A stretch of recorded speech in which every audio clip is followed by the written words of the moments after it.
ప్రభుత్వ పాఠశాలలో చదివి 10వ తరగతిలో అత్యధిక మార్కులు సాధించిన విద్యార్థులు 40 మంది ఢిల్లీ యాత్రకు వెళ్లారు. ఈ అరుదైన అవకాశాన్ని గుంటూరు పశ్చిమ ఎమ్మెల్యే గల్లా మాధవి కల్పించారు. విద్యార్థులను దేశ రాజధానికి తీసుకువెళ్లడం సంతోషంగా ఉందని ఎమ్మెల్యే చెప్పారు.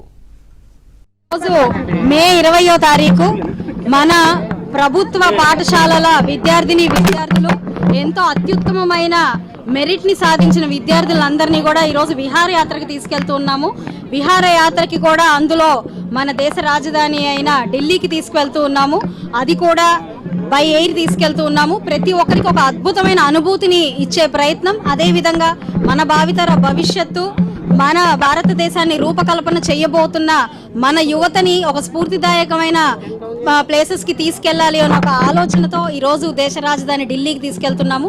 అదేవిధంగా కేంద్ర మంత్రి వర్యులు పెమ్మసాని చంద్రశేఖర్ గారి అశేష కృషితో, వారి యొక్క ఆశీర్వాదంతో వైస్ ప్రెసిడెంట్ రాధాకృష్ణ గారితో కూడా హై టీ ఏర్పాటు చేయడం జరిగింది.